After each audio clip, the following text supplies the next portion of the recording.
Federación de Asociaciones con Esta el Ayuntamiento de conferencia Teruel. comenzará a grabarse. Agradecer a Ana Montalbán Navas, que es coordinadora de la Red de Ciudadanos que Caminan, su participación, y a Anne Itziar Velasco, jefa del área de estudios, evaluación y diagnóstico de sostenibilidad del Centro de Estudios Ambientales del Ayuntamiento de Vitoria. Espero haberlo dicho todo bien, que sustituye a la teniente alcalde que por cuestiones políticas no ha podido asistir en este momento. Gracias y la bienvenida a ambas por las facilidades que nos habéis dado para participar en este webinar y el compromiso que habéis mantenido con la Federación desde estos días que hemos estado embastando lo que serían estas jornadas. Las jornadas forman parte del proceso de implicación de la Federación de Asociaciones Vecinales y Culturales en los estudios previos del PGU del Ayuntamiento de Teruel. Unos estudios previos donde nosotros participamos con unas aportaciones que hizo la Federación al modelo de ciudad y con unas aportaciones desde la perspectiva de género. Ahora, en la fase que estamos, que es el avance, cada asociación está pudiendo aportar desde su barrio, urbano o rural, su visión, su problemática y sus necesidades, intercambiando documentos con los técnicos del PGU. Nosotros, como federación, el día 17 será el momento de nuestras propuestas en una reunión que mantendremos también tanto con ayuntamiento como con los técnicos para concretar lo que es el modelo de ciudad que la federación tiene. Bueno, con nosotros, aunque los veis aquí en pantalla que puede saludar ahora con la mano, tenéis a Alejandro González, que es un poco la persona de la federación que va a controlar todo el webinar, que atenderá técnicamente a aquellas personas que no se puedan conectar o que tengan dificultades o algún problema técnico. Y por otro lado, que salude para que lo veamos, tenemos a Ángel de Asís Pardillos, que es arquitecto colaborador de la Federación de Asociaciones Vecinales y Culturales, que atenderá el chat y nos gestionará todas las preguntas que podamos realizar a cada uno de los ponentes o a ambos ponentes. Eso a raíz de las intervenciones de los ponentes, aquellas dudas, aquellas preguntas sobre sus experiencias que nos están contando, se las dirigís a Ángel y Ángel luego las irá encajando todas y las irá trasladando al final de las dos ponencias a ambos o a quien corresponda. Bueno, sin nada más, voy a dar paso ya directamente a Ana Montalbán, que está aquí con nosotros para que pueda participar con nosotros y exponernos lo que sería su trabajo en la experiencia de las ciudades que caminan. Muchas gracias, Pepe. Muchas gracias por esta invitación tan amable desde la Federación de Asociaciones Vecinales y Culturales de Teruel. Me parece que es una iniciativa muy loable organizar este tipo de sesiones, ¿no? Bueno, una de las cosas que nos ha traído este tiempo de pandemia es que nos hemos acostumbrado a esto y a lo mejor estas reuniones que antes eran más difíciles, pues ahora parecen más factibles y bueno, me parece que una asociación, una federación de asociaciones como la vuestra que quiere presentar sus propuestas al PGO de la ciudad, pues desde luego que monte este tipo de jornadas para empaparse de qué están haciendo otras ciudades, para conocer el estado de la cuestión, me parece realmente admirable y un ejemplo a seguir. Así que enhorabuena por la iniciativa y muchísimas gracias por invitar a la red a participar. Aprovecho también para saludar especialmente a Anne Itziar, que aunque no nos conocemos, Vitoria forma parte de la red de ciudades que caminan y me alegra muchísimo coincidir con una de nuestras ciudades, aunque sea aquí así pues, de esta manera a distancia, ¿no? Voy a pasar ahora a compartir una pequeña presentación, espero que sea ligera y que no resulte aburrida, pero antes de esto me gustaría explicar qué es nuestra red, ¿no? Qué es la red de ciudades que caminan, porque me imagino que habrá personas que no lo conozcan. Es una asociación sin ánimo de lucro de corte institucional, está constituida, pues, está integrada por ciudades y por otras entidades públicas, fundamentalmente son municipio, al que también este año pasado conseguimos la adhesión de la primera diputación, la de Pontevedra, que tienen en común un objetivo y es la recuperación del espacio público para las personas. Eso está asociado al caminar, está asociado al peatón, aunque esta palabra pues se nos queda pequeña, ¿no? Porque al final el peatón pues siempre hace referencia a un modo de moverse en la ciudad. Nosotros en realidad estamos reivindicando el caminar y todas sus actividades asociadas, el juego, detenerse delante de un escaparate, sociabilizar, por supuesto, bueno, descansar en el espacio público también, porque no, asociada al caminar como medio de transporte, pero también como medio de vivir, como forma de vivir la ciudad, deben tomar un papel protagonista en el espacio público. Esta es, digamos, la filosofía que une a estas ciudades que se adhieren a la red y entre las cuales pues, contamos ya con algunos ejemplos que son referente internacional, como Pontevedra. Sé que la semana pasada tuviste a Miguel Ancho con vosotros y bueno, pues siempre es un gusto escucharlo. Tenemos la Vitoria, tenemos, por ejemplo, Valencia, Zaragoza, Sevilla, Palma, Bilbao, que se ha adherido recientemente. Sabéis que también es un referente como ciudad todo 30 de muy gran tamaño. Es la 10ª ciudad de España, y luego tenemos otras muy pequeñitas distribuidas por toda la geografía que la verdad nos nutren con ejemplos bastante interesantes, algunos de los cuales pues voy a compartir ahora en esta presentación. Por supuesto que animo a Teruel a que se una a la red, porque cuantas más seamos, muchísimo mejor y más experiencias podemos compartir.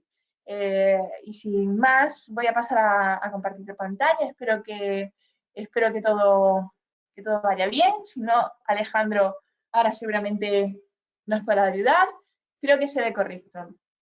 Bueno, el título de la intervención, cuando Pepe me hacía la invitación a participar, ¿no? Me hablaba de urbanismo táctico, intervenciones o de una manera un poco, vamos a decir, más técnica o más rigurosa, intervenciones estratégicas de bajo coste dirigidas a la recuperación del espacio público para las personas, ¿no? Esto ahora mismo es algo de lo que se está hablando mucho bajo este nombre reducido de urbanismo táctico. Probablemente muchos de vosotros hayáis escuchado esto y bueno, pues el objeto de mi intervención es profundizar un poco en qué hay detrás de este concepto, qué significa exactamente y ver algunos ejemplos de ciudades que están trabajando en esta línea. Obviamente desde la red el tema del urbanismo táctico es solamente una de las patas, ¿no? Que lo compone, pero desde luego ahora, sobre todo acelerado por la situación de la pandemia, que hemos necesitado de manera urgente ampliar el espacio público para las personas, porque tenemos esas necesidades, ¿no? De separación física. Hay un mayor número de ciudades que se han sumado a esta tendencia y digamos que se ha convertido en algo que, bueno, que a todos nos suena en la cabeza. Entonces, la primera de las preguntas que a mí me gustaría hacer, plantear, ¿no? Es ¿el urbanismo táctico qué es? Bueno, cuando se habla de urbanismo táctico, vamos a ver ahora algunas imágenes que rápidamente se me vienen a la cabeza, que son estas calles pintadas con círculos, pintadas con líneas de colores, ¿no? Es algo así como un poco informal, un poco provisional. ¿Qué hay detrás de esto? Quizá, digamos que para mí esta es la parte superficial del asunto del urbanismo táctico. Si queremos definirlo bien, correctamente, tendríamos que mencionar algo que es inherente al término táctico, que es la estrategia. Son intervenciones estratégicas. No podemos pensar en intervenciones aisladas, de ir pintando por ahí 3 o 4 calles, que bueno, pues luego si funcionan bien y si no, no. Tiene que haber una estrategia a la hora de realizar este tipo de actuaciones, que ahora vamos a ver algunas imágenes, que además se caracterizan por ser de bajo coste. Pues ojalá siempre tuviésemos unos grandes presupuestos para hacer una modificación integral de una calle que, por supuesto, además asociada a la renovación de las instalaciones urbanas, con un mobiliario público fantástico de bancos de diseño arbolado, con un riego automatizado para ser más eficiente, etcétera, etcétera, pero no siempre es así y no todas las calles pueden esperar el tiempo que esas inversiones, el tiempo necesario para que esas inversiones lleguen hasta ellas, porque es urgente actuar en las ciudades para recuperar el espacio público para las personas. Por tanto, este tipo de intervenciones, que vamos a ver ahora algunas de ellas, nos dan esas herramientas para actuar de una manera rápida, pues colocando unos maceteros en un sitio estratégico, colocando pintura que nos haga transformar esa idea de calle, ese lenguaje que tienen ahora mismo la mayor parte de las calles de nuestro país, que es un lenguaje más para el coche que para las personas, nos permiten rápidamente hacer esos cambios y luego cuando llegue ese dinero abordar esta transformación integral, pero no tenemos por qué estar parados hasta que llegue esa financiación. Entonces, me gustaría resaltar que aunque vamos a ver muchas imágenes, probablemente algunas imágenes que son atractivas, pues, tal que son pintura, como digo, son bancos, son transformaciones así muy, bueno, pues muy llamativas en la parte estética, nunca hay que dejar de lado que esto tiene que estar enmarcado dentro de una estrategia general de transformación de la ciudad, del modelo de ciudad. Pero antes de pasar a ver estas imágenes, está claro que habría que aclarar, ¿no?, a qué se refiere este término de urbanismo táctico, pero también creo que es muy importante hacer un inciso en qué es el espacio público y sobre todo qué es el espacio público para las personas, porque el espacio público es un gran valor, es el gran valor de nuestras ciudades y muchas veces utilizamos esta palabra sin otorgarle la importancia que se merece. Esto que es una foto de la Plaza Mayor de Bilbao, ¿no? Por ejemplo, esto es un espacio público tiene que estar lleno de vida, tiene que ser intergeneracional, inclusivo, las niñas pueden ir solas por allí, debe mezclarse la población, se debe favorecer la sociabilización, no tienes que estar pendiente de que un aparato no sé cuántas toneladas más pesado que tú te atropelle. Obviamente no quiere decir que toda la ciudad tenga que ser peatonal, como vamos a ver ahora, pero esto debería ser la esencia del carácter del espacio público, la esencia del espacio público, que obviamente admitirá otros usos, pero nunca esta imagen debería ser siempre la predominante y la que deberíamos buscar como arquitectos, como ingenieros, como gobernantes, pues de manera sistemática, ¿no?, de manera prioritaria.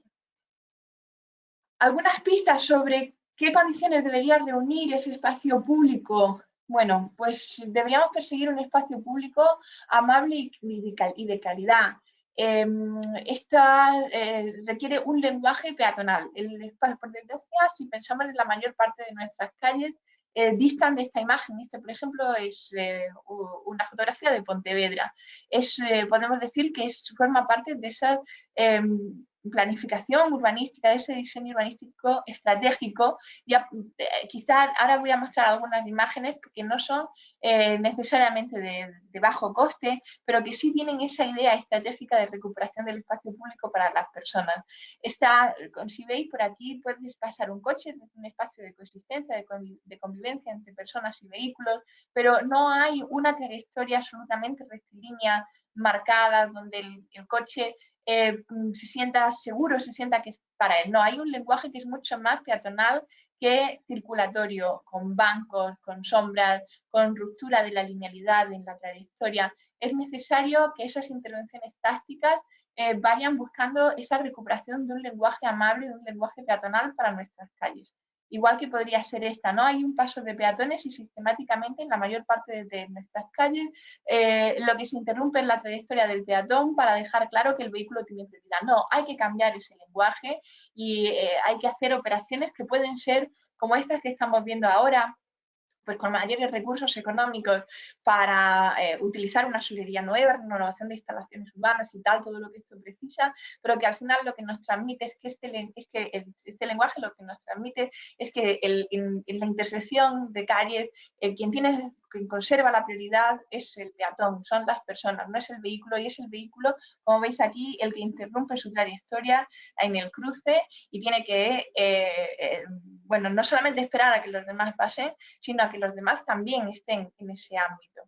Un espacio amable, un espacio público amable y de calidad tiene que tener zonas de estancia y verde urbano. No sirve de nada liberar espacios y luego ahora mismo está asignado al coche, que ocupa prácticamente el 70%, entre el 70 y el 80% del espacio público de nuestras ciudades como media, si luego no se dota de vida, no se dota de lugares que sean agradables para estar, como por ejemplo estos Torrelodones, ¿no? Recuperaba la calle principal de este pequeño municipio madrileño y, por supuesto, los lugares de estancia de juego asociados a vegetación eran fundamentales. O a ese lenguaje, como veis aquí también, de ese uso de pavimentos peatonales de la pequeña escala que nos hablan de ese pequeño grano, ¿no? del espacio amable. Esto es Villanueva de la Serena, otra de nuestras ciudades. La sombra, el confort climático, no solamente instalaban estos toldos que dan sombra en verano, sino también todo un sistema de humidificadores para Villanueva de la Serena. Bueno, quienes conozcan Extremadura, en verano es duro estar en la calle en las horas centrales del día.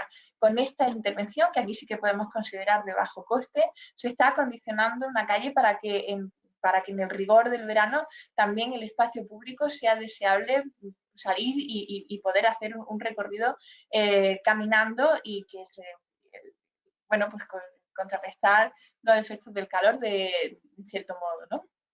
No siempre, no recurrir siempre al aire acondicionado del coche, sino que también tenemos una responsabilidad sobre el acondicionamiento climático de nuestros espacios públicos. Pavimentos drenantes, es muy importante el uso que hacemos, no esas calles en las que predominan los asfaltos, los materiales para los vehículos, los pavimentos para el vehículo. Un ejemplo de Carballo en A Coruña.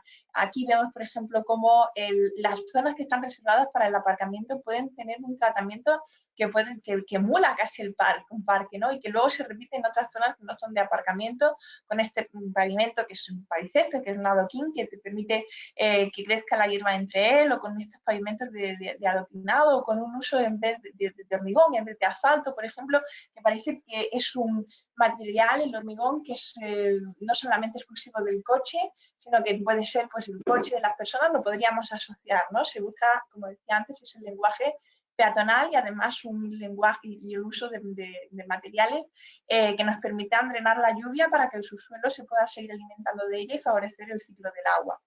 El comercio local es fundamental. Estrategias de recuperar el espacio para las personas quiere decir recuperar el comercio local. Si tú no te puedes parar delante de un escaparate, pues difícilmente podrás entrar a esa tienda. Si tenemos aceras exiguas de 1,20 m que solamente nos permiten andar en fila india y rápido para que no te cruces con otra persona, que no te favorezcan contemplar esos escaparates o entrar a esas tiendas del barrio con tranquilidad, pues no está favoreciendo el comercio local. Muchas veces los comerciantes son los primeros colectivos que reaccionan contra este tipo de políticas, pero cuando experimentan los beneficios ya no hay vuelta atrás. Que no tiene su calle con este tipo de políticas o de tratamientos, la pide, ¿no? Porque los beneficios obviamente son, pues son palpables, son evidentes. Una seguridad vial con enfoque peatonal. Los pasos, tiene que ver con lo que he dicho antes, los pasos de peatones deberían ser elevados por sistema. Sé que con esto hay ciertas controversias con autobuses, con ambulancias, incluso a veces con ciclistas. Si tienen sus pendientes apropiadas, no es ningún problema, no es ningún conflicto. La interrupción del itinerario peatonal no debería ser en el cruce si realmente queremos tener este enfoque estratégico de recuperar el espacio público para las personas. Aparte de que son una medida de calmado del tráfico estupenda, pero claro, si solamente colocas un paso de peatones elevado, pues a la entrada de la ciudad, otro a la salida y otro por el medio, calmado de velocidad, nada. Esto funciona cuando sistemáticamente vamos a ir encontrando cada 75, cada 100 metros un paso de peatones elevado. Alianza entre medios sostenibles, ¿no? La presencia de la bicicleta, siendo amable, respetando la pirámide de vulnerabilidad. Una bici obviamente ocasiona un mayor riesgo sobre el peatón que el peatón sobre la bicicleta, pero es importante también introducir el fomento de la bicicleta y del transporte público en las ciudades, porque esto nos permite liberar coches y por tanto ganar ciudades con más espacios peatonales. Autonomía infantil y perspectiva de género es un rasgo también fundamental del espacio público. Si no tenemos niños en la calle, como nos sucede cada vez más, es un mal indicativo. Pues niños en la calle solos, como estos niños que juegan aquí en la Plaza Mayor de Alcázar de San Juan. Es un espacio amable, seguro para ellos, donde pueden estar sin necesidad de estar metidos dentro de unos juegos infantiles, así tipo con corralito, con su cercado y tal, y que al mismo tiempo influye muchísimo en la perspectiva de género, porque cuanto más autonomía infantil proporcionamos a nuestros niños, cuanto más autonomía proporcionamos a nuestros niños o a nuestras niñas, más liberados de las funciones de taxistas quedan las madres, que son fundamentalmente quienes todavía realizan o quienes están todavía más asociadas al cuidado de la infancia. Y una perspectiva global. Estas intervenciones no solo deben concentrarse en el centro de la ciudad, porque entonces se produce una diferencia de plusvalías muy grande entre el centro y los otros barrios donde no se actúa. Esto, por ejemplo, es en Tomiño, uno de los concilios de Pontevedra, donde se actúa alrededor de una rotonda entre parroquias, y sabéis que allí tienen ese condicionante de territorio de baja densidad y disperso, y con estos mismos criterios se actúa, por ejemplo, antes de una rotonda, como veis, con esos pasos de peatones elevados, que no solamente es el paso de peatones, sino que también lo advierte de la velocidad. Utiliza la señal S28, que es un espacio compartido y que se prolonga en sendas que acompañan a las vías que unen los núcleos y vías interurbanas que unen en los núcleos de población, para también fomentar esa caminabilidad, no solo dentro de los lugares estrictamente urbanos, sino también entre ellos cuando están próximos. Caminar 1 kilómetro, 2 kilómetros debería ser algo incuestionable, es decir, nadie se debería plantear coger el coche, salvo por problemas de movilidad o que tenga que cargar con grandes bultos, profesionales que tienen que acceder, pues no sé, un albañil que va a su obra, obviamente tendrá que llevarnos materiales, son cargas pesadas, pero por lo general en nuestros desplazamientos cotidianos y personas sin problemas de movilidad, esta distancia de 1 kilómetro o incluso 2 kilómetros a pie deberían ser incuestionables, no deberíamos plantearnos para nada coger el coche. Y todo esto, ¿cómo se puede conseguir? Porque todas estas imágenes son muy bonitas, pero han sido a costa de restringir el paso del vehículo innecesario. Nosotros no estamos en contra del coche, sino del uso innecesario del coche. Es importante que en el planeamiento urbano, como el que Teruel va a afrontar dentro de poco con su nuevo PGO, en los planes de movilidad, sea muy contundente con esto. No podemos seguir planificando nuestras ciudades con criterios de los años 90 aquí en España, donde el coche sigue siendo el eje, sino que tienen que plantearse este tipo de restricciones donde bueno, pues solamente se permite ese tráfico necesario. Los residentes, la distribución de mercancías, quienes tienen que acceder con cargas o bultos, el acceso a los aparcamientos públicos. Hay que también cuestionar el aparcamiento en la vía pública, en superficie, por ejemplo, ¿no? Entonces, bueno, estas condiciones son las que debería perseguir ese urbanismo táctico, esas intervenciones estratégicas que pueden hacerse con mayores inversiones económicas o, como las que vamos a ver ahora, con inversiones de bajo coste. Pero siempre hay una perspectiva, siempre hay una estrategia detrás de este tipo de actuaciones de recuperación del espacio público para las personas, que es esa búsqueda de espacios amables y no son actuaciones salpicadas que van por unos sitios o por otros, picando en unos sitios en otros de la ciudad, sino que tienen esa visión de conjunto, ese modelo, hacia qué modelo de ciudad queremos ir, ¿no? Una ciudad para las personas o una ciudad para los coches. En este sentido, ¿a qué se asocia el urbanismo táctico, no? Bueno, aquí me gustaría hacer referencia a una imagen de GA21, que es una consultora de urbanismo de movilidad, GA21, Grupo de Estudios y Alternativas, que ha acuñado este término de tratamientos libres del espacio público. Porque, claro, nos quedaría para completar, después de este barrido que hemos hecho sobre esas condiciones hacia las que deberíamos enfocar estas intervenciones estratégicas, nos queda esa segunda parte, del urbanismo táctico, ¿no? Que son de bajo coste, que estaba también presente en el título de la presentación. Vale, pues ¿cómo se consigue ese bajo coste frente a estas obras integrales de las que hablábamos antes? GA21 ha acuñado este término para el tratamiento para este tipo de tratamientos en el espacio público, al que llaman tratamientos libres. Libres, que está cada una de las letras está relacionada con la inicial de los siguientes términos. Leves, porque, bueno, en muchos casos son operaciones ligeras, que no suponen esto, bueno, pues transformación del espacio que hay actualmente con obra, con demoliciones, con gestión de residuos y todo lo que esto implica, sino que se pueden hacer como una capa que se superpone, una capa leve que se superpone sobre la existente sin necesidad bueno, pues como digo, de grandes demoliciones. Son baratos, que es una condición indispensable, pues lo que estamos diciendo, la necesidad de actuar, como esta situación en la que nos ha puesto la pandemia, de actuar de inmediato y en un gran número de calles, necesitamos operaciones que sean de bajo coste para poder acometer el mayor número posible de ellas y que tengan el mayor sentido, la mayor coherencia dentro de la ciudad, entendiéndola como una trama de intervenciones. Tienen que ser rápidos, igual que las anteriores, esto obedece a la necesidad de una intervención que rápidamente empiece a dar sus frutos y que las vecinas, los vecinos puedan disfrutar de los beneficios de esa transformación.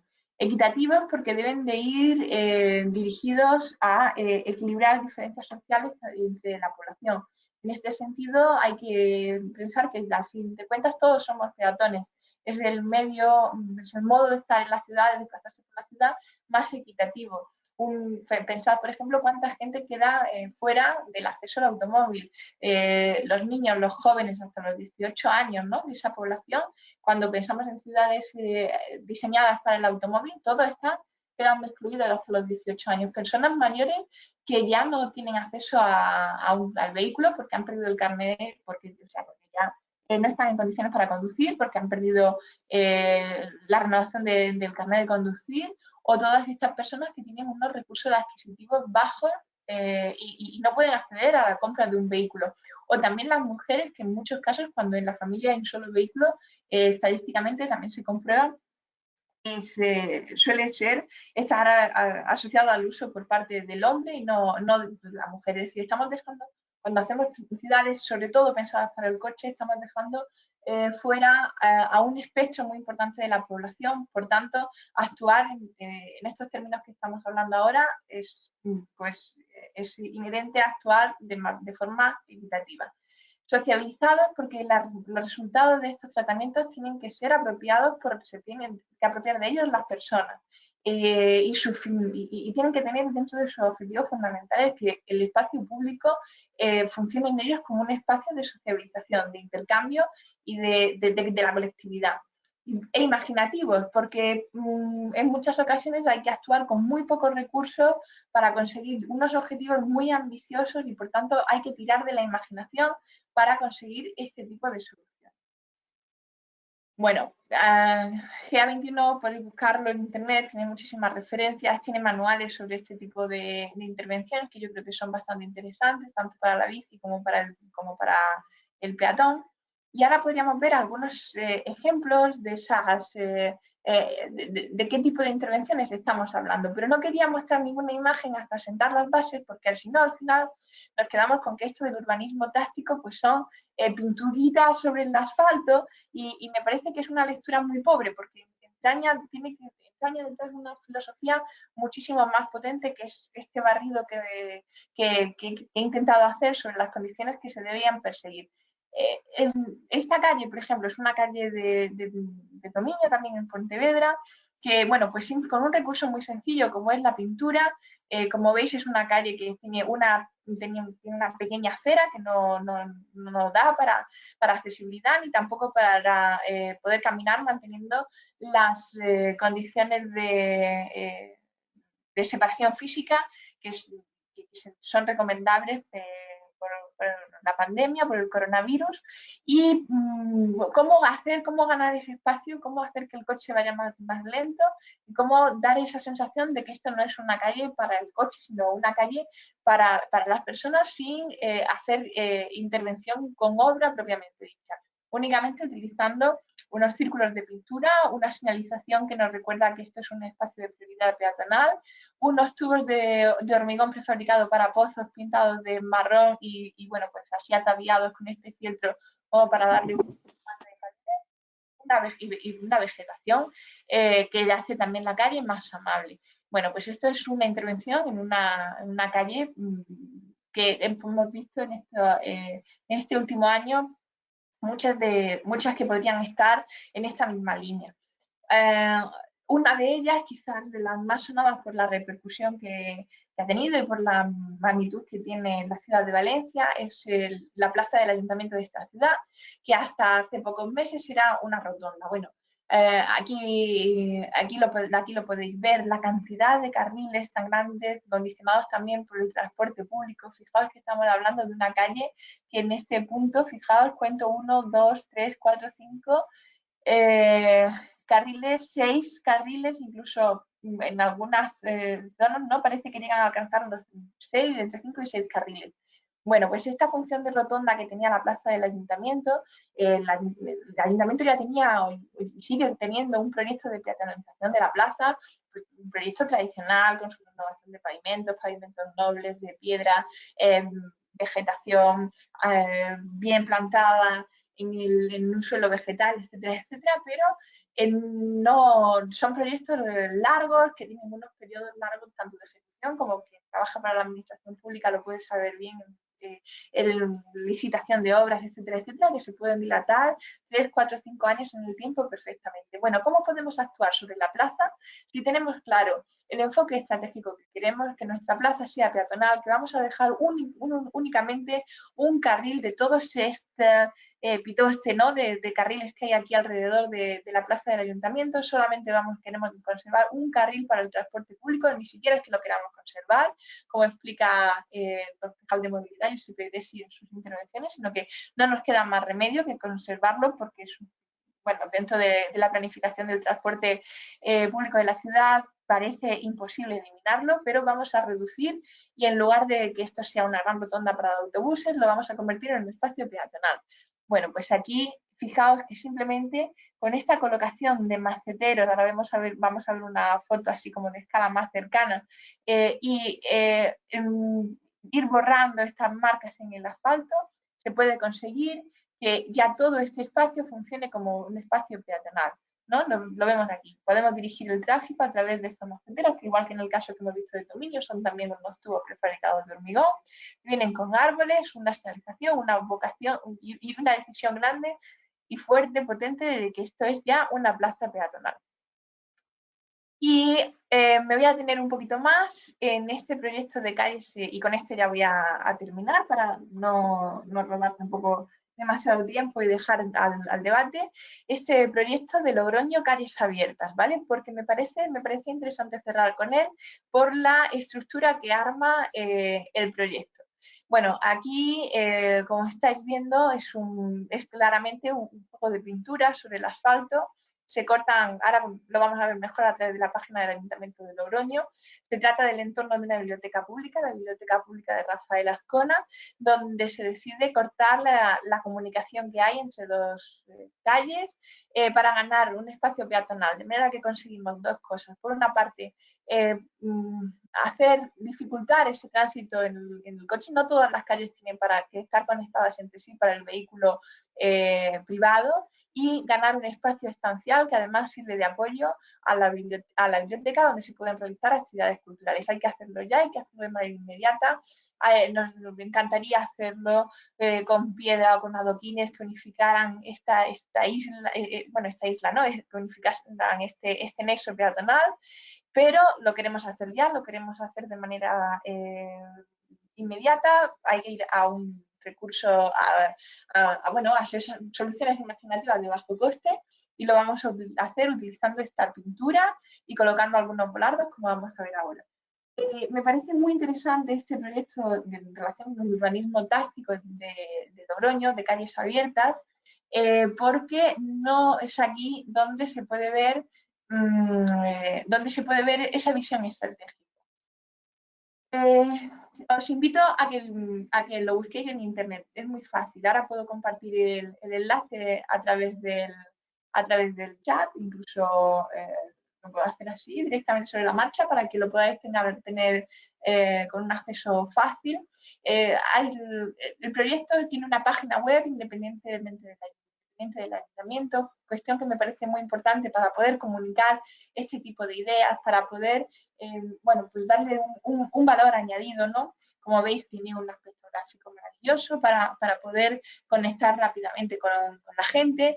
Y lo más interesante, antes de pasar a ver algunas imágenes concretas, es que cómo existe este planteamiento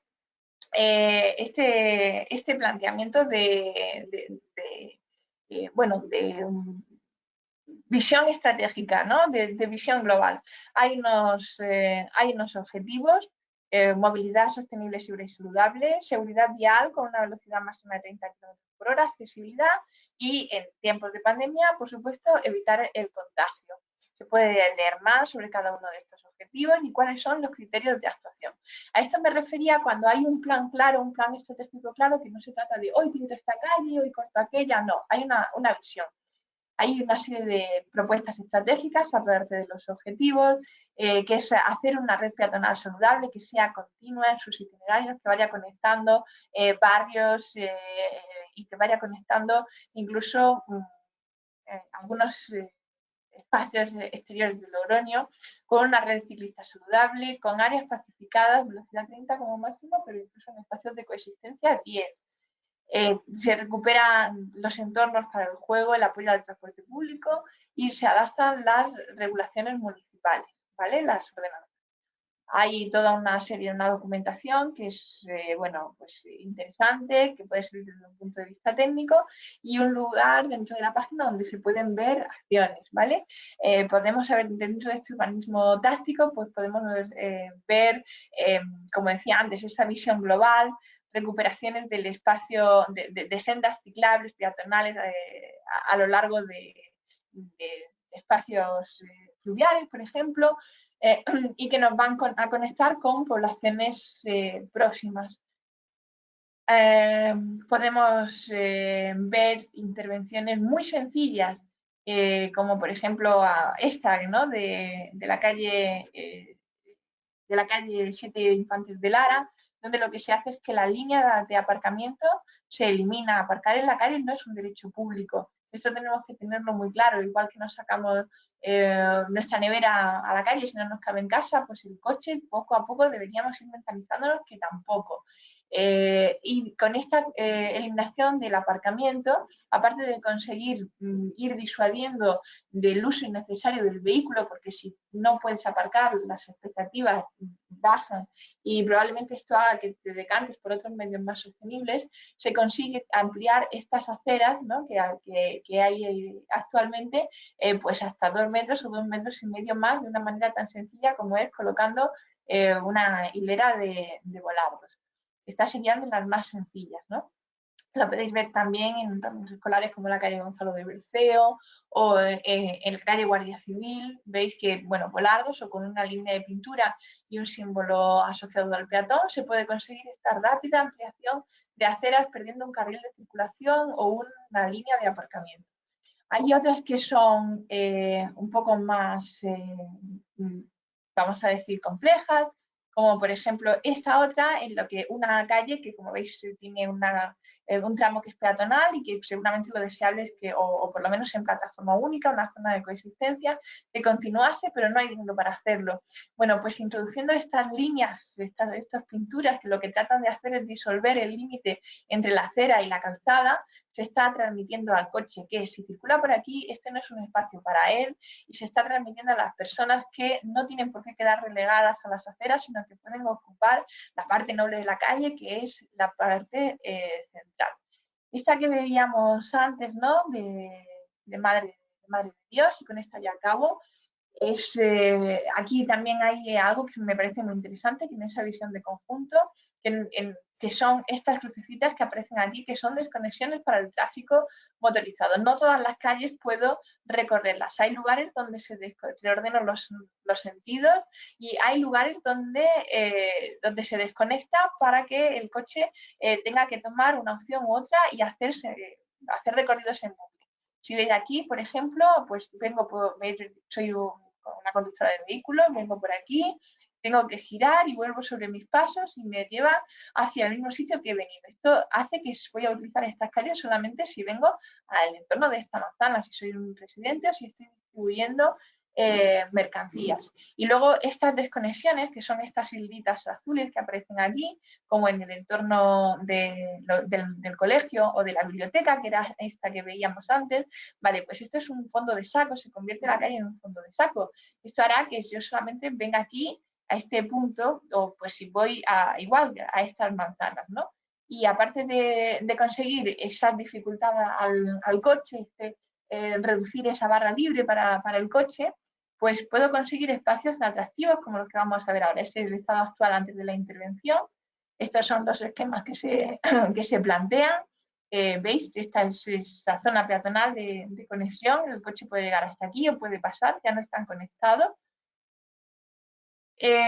Lo veis aquí esta zona, además una ampliación de aceras que consigo con pintura y con algunos pivotes, pues ya no puedo hacer estos recorridos, es un bucle que me expulsará hacia afuera del barrio.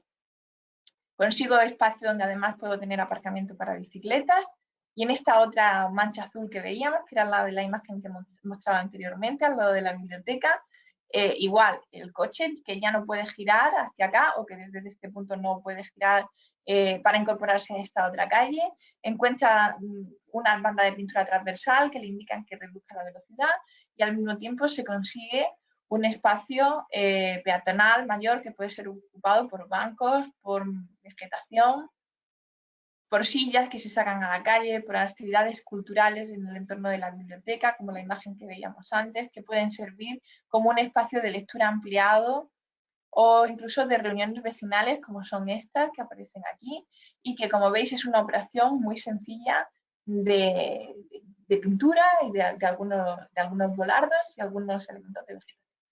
No me extiendo más y bueno, lo dejo aquí. Podemos seguir luego durante el debate profundizando en las cuestiones que queráis plantear. Muchísimas gracias. Vale, gracias Ana por tu intervención. Dos cuestiones técnicas antes de pasar la palabra a Anne. Simplemente es decir que las preguntas podéis realizarlas a través del chat al moderador, que es Ángel de Asís, y al concluir las dos intervenciones, pues él más o menos aglutinará esas preguntas a una o a ambas de las ponentes. Y segundo, tenéis una opción dentro del webinar que es ver quién habla encima de la pantalla, para que si pinchéis a él os saldrá lo que ellos exponen mucho más en grande y tendréis única y exclusivamente en pantalla a la persona que habla. Pues diciendo simplemente esto, pues doy paso ya a Ana Iciar para que con su intervención pues esté con nosotros. Ana. Anne. Hola, buenas tardes, ¿me veis? ¿Me escucháis? Sí. Hola, pues buenas tardes a todos y también quería agradeceros, ¿no?, tanto a Pepe como a todos los integrantes de la Federación de Asociación de Vecinos, ¿no?, pues por invitarme a pasar la tarde hoy a Teruel, por compartir con vosotros este proceso de participación tan interesante que estáis haciendo, ¿no?, y también pues por poder escuchar a Ana Montalbán, ¿no?, que me ha gustado mucho, ¿no?, esta visión, ¿no?, de cómo ir definiendo una estrategia, ¿no?, a través de unas intervenciones, ¿no?, adaptadas a las circunstancias, ¿no?, y a las posibilidades, pero con un modelo de ciudad, ¿no? Y Y lo digo pues porque había enfocado un poco mi intervención quizás más desde el punto de vista también de cómo en Vitoria, ¿no? Quería compartir con vosotros la experiencia de cómo en Vitoria estamos enfocando el tema de integrar la naturaleza en la ciudad para mejorar la calidad de vida, ¿no? No tengo el reloj porque lo estaba viendo, bueno, espero no, no extenderme mucho, ¿vale? Y bueno, pues voy a tratar de explicar pues, cómo hemos ido poco a poco evolucionando, ¿no?, en nuestra visión de los sistemas naturales para crear una ciudad más humana, más habitable, más verde y sobre todo con más capacidad para ofrecer una mejor calidad de vida, ¿no?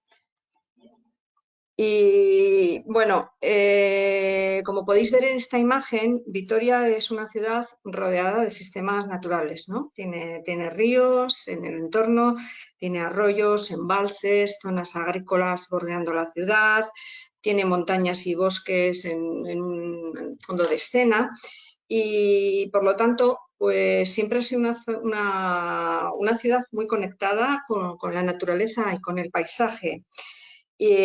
Por varias cuestiones, ¿no? Por una tradición planificadora y también por una relación histórica, armoniosa con la naturaleza, ¿no? Muy conectada ¿no?, a ese territorio agrícola, ¿no?, que le daba su razón de ser, ¿no? Y que igual pues con la ciudad evolucionando pues vamos perdiendo, ¿no?, esa idea de lo que suponen nuestros sistemas naturales. Cuando empezamos a trabajar en la década de los 90 había habido unos problemas de esa expansión urbana industrial que os decía que nos aislaban un poco más de nuestros sistemas naturales. Teníamos una expansión urbana, una expansión industrial, una gran ocupación de terrenos fértiles y en las zonas de la periferia de la ciudad encontrábamos una serie de problemas que creo que en la década de los 90 se daban en bastantes ciudades del Estado, pues donde teníamos problemas de inundaciones, donde teníamos antiguas graveras y explotaciones abandonadas, donde teníamos unas ocupaciones ilegales o alegales del espacio, pues tanto de ribera como de los bordes de la ciudad, donde no había una vocación de uso definida y donde era un terreno de nadie y pues se daban unas situaciones que hacían que ese contacto, ¿no?, entre la ciudad y la naturaleza en esa periferia pues fuera difícil y sobre todo eran espacios que no eran accesibles para las personas, ¿no?, que lejos de ser integradores se habían convertido en una barrera, ¿no?, entre la ciudad y el campo, ¿no? En aquel momento la solución que se daba a estos problemas, creo que en España, eran soluciones duras, soluciones ingenieriles, ¿no?, a estos problemas de degradación, de pérdida de calidad del aire, del agua, de pérdida de biodiversidad, ¿no? Y pues nos planteamos en aquel momento tener una nueva visión más inspirada en la naturaleza. En aquellos momentos no se hablaba de soluciones basadas en la naturaleza, no se hablaba de infraestructura verde, pero sí que veníamos de conservar nuestros sistemas naturales, ¿no? Y ese énfasis por conservar el patrimonio natural tuvo un caldo cultivo un poquito especial, yo creo, en Vitoria, pues porque sí que había unas condiciones provenientes de que había una elevada conciencia ambiental, ¿no?, que venía de movimientos ecologistas fuertes en finales de los 80, primeros de los 90, incluso en tomadores de decisiones, ¿no?, de alcaldes, un alcalde concretamente, pues que creo que era un visionario, ¿no?, en lo que podía suponer esa conservación, esa mejora del medio ambiente. Y bueno, empezamos a trabajar en el proyecto de Anillo Verde, que lo que pretendía era regenerar esa periferia con un proyecto de gran envergadura que lo que pretendía era crear una red de espacios verdes en torno ¿no?, en la periferia, conservando aquellos espacios que aún tenían un valor, ¿no?, ecológico y aquellos espacios que habían sido degradados, ¿no?, pues recuperarlos, ¿no?, y realmente ir generando como un continuo una transición más amable entre la ciudad y el campo. había diferentes elementos, ¿no? Teníamos un río al norte de la ciudad, que lo podéis ver en la parte superior, pero la ciudad vivía ajena a lo que estaba pasando en ese río. Era pues un río degradado, con chabolas, con huertas ilegales, bueno, pues y además con unos problemas de inundación en el que las soluciones que se planteaban eran soluciones convencionales de canalización, hormigonado. Había zonas de graveras que se iban convirtiendo en vertederos. Había también quedaban vestigios de espacios naturales pues que pensamos que ir conectándolos y generando un continuo pues podía ser interesante, ¿no? para generar una naturaleza, una transición urbana a campo pues más amable.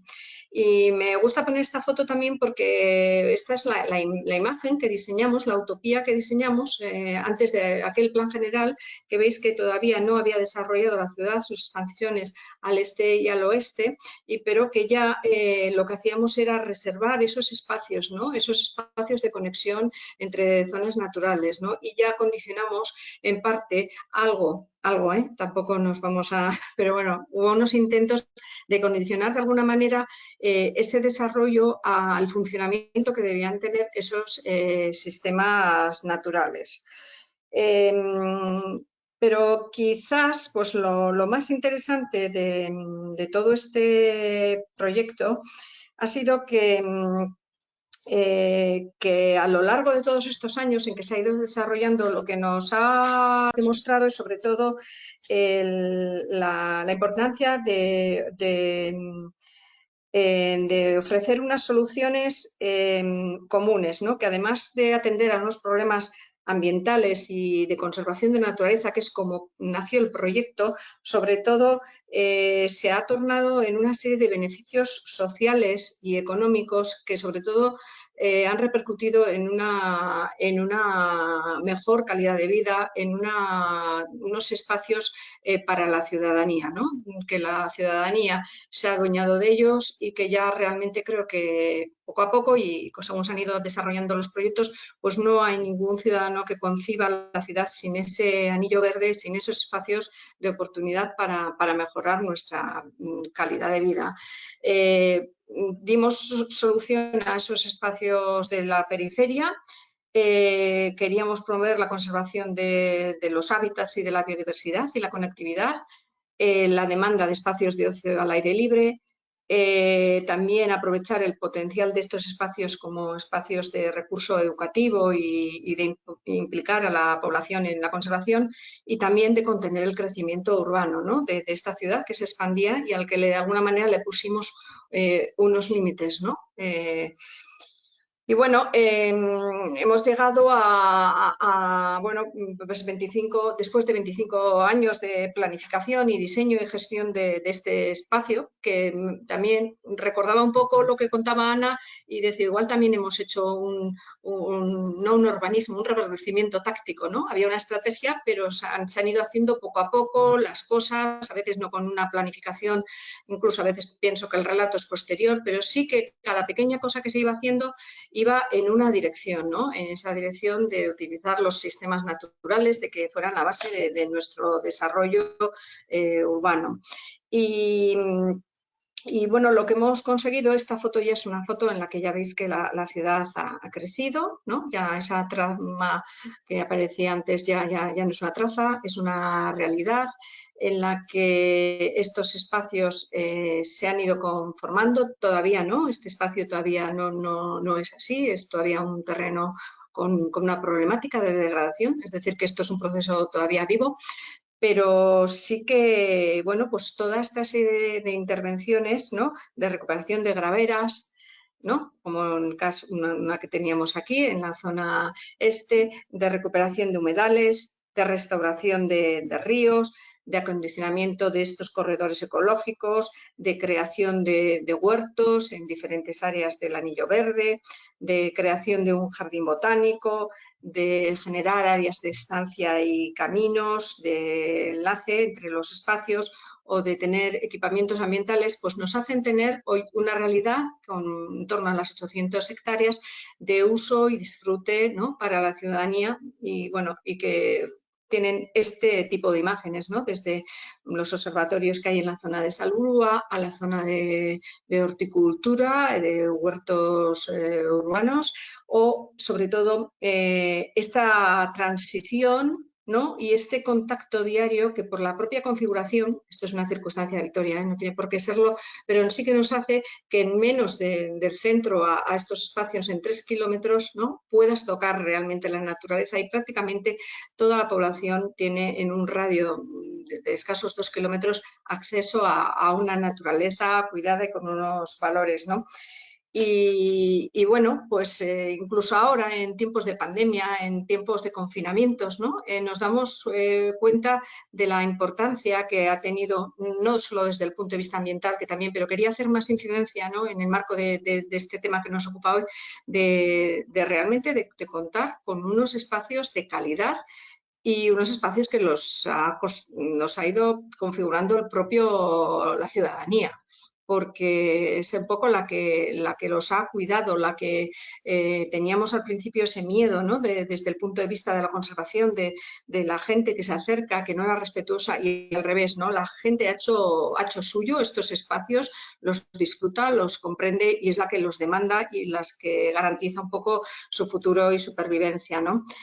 Y bueno, pues este proyecto, que yo creo que sí que ha sido un éxito, pues ahora nos encontramos con que quizás nuestro objetivo sea pasar de ese anillo verde a un sistema verde urbano, ¿no?, a tratar ese enfoque de soluciones basadas en la naturaleza, de soluciones multifunción, ¿no?, que no se vengan solo desde el punto de vista de conservación de los sistemas naturales, que también, pero sino también con ese punto de beneficios ambientales, beneficios sociales, beneficios económicos, pues ese enfoque trasladarlo al resto de la ciudad, ¿no?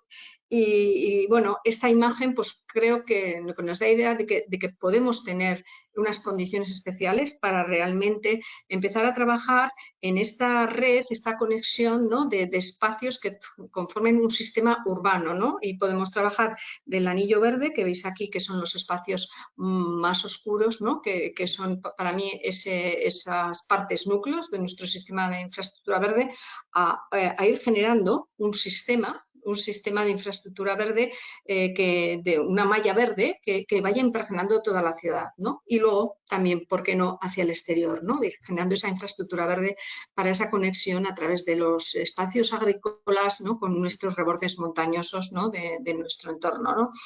Y bueno, eso es un poco lo que estamos trabajando, ¿no?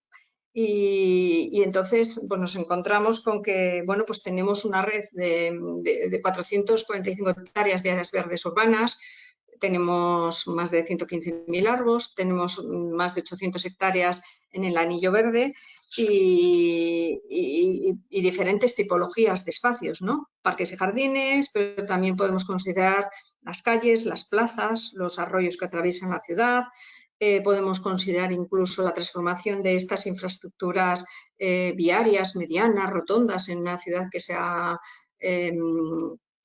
planificado con unas proporciones más pensadas también para el coche en su momento, ¿no?, que para las personas. Podemos pensar en las parcelas vacantes. Bueno, podemos pensar en multitud de espacios de oportunidad, ¿no?, para ir impregnando, ¿no?, toda nuestra ciudad de ese verde con una multifuncionalidad. Y entonces, pues bueno, pues en este gráfico tratamos un poco de representar pues los diferentes espacios en los que pensamos que hay oportunidades, ¿no?, desde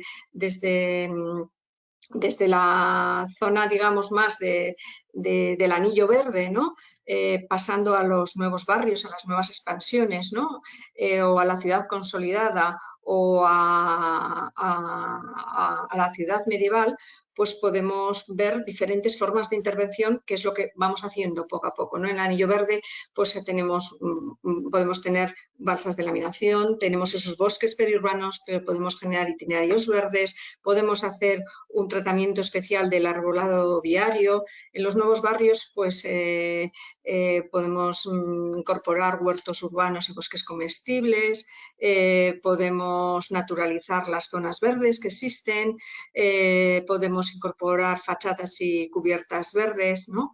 Hemos recuperado también un arroyo embocinado, podemos utilizar sistemas urbanos de drenaje sostenibles, podemos naturalizar esas infraestructuras viarias, o incluso en la ciudad medieval, donde hay un déficit de verde y unas proporciones, ¿no?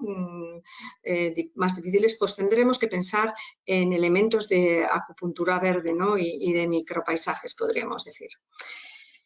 Y bueno, pues quizás estos son pues una serie de proyectos que ahí es donde me acordaba un poco Ana Montalbán, ¿no? Cuando decía, bueno, pues son como nuestro reverdecimiento táctico, ¿no? Pequeños proyectos, algunos de mayor envergadura, algunos menores, pero que van configurando esta malla, ¿no? Van generando esta malla verde multifunción para construir un sistema de infraestructura verde. Y bueno, quizás pues para no extenderme mucho, pero sí que me gustaría igual dar algunos ejemplos, ¿no? de lo que, bueno, de cómo entendemos estos espacios, ¿no? Pues por ejemplo, pues este bosque periurbano, ¿no? Cuyo objetivo era la restauración de esta gravera, ¿no? Junto a un bosque en peligro de extinción, ¿no?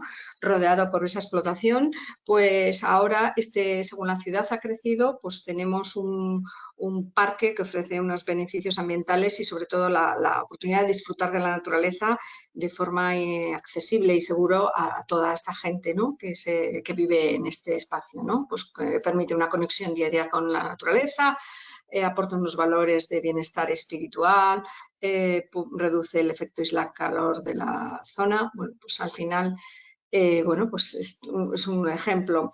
En otras ocasiones esto es más complejo y es un proyecto de recuperación de un humedal, pero cuyo objetivo principal era la prevención de inundaciones. Era una zona que se inundaba y se optó ya a principios de los años 90 en hacer una balsa de laminación de inundaciones, ¿no? Que a su vez ha permitido pues, recuperar este antiguo humedal y en la actualidad es un humedal Ramsar,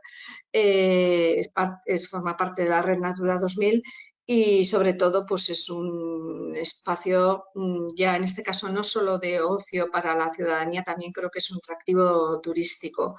Y bueno, pues hubo unos tomadores de decisiones en aquel momento que fueron visionarios y que podían haber optado por un sistema de prevención de inundaciones más ingenieril al uso en aquella época y optaron por la utilización de estos espacios como laminación de avenidas, ¿no?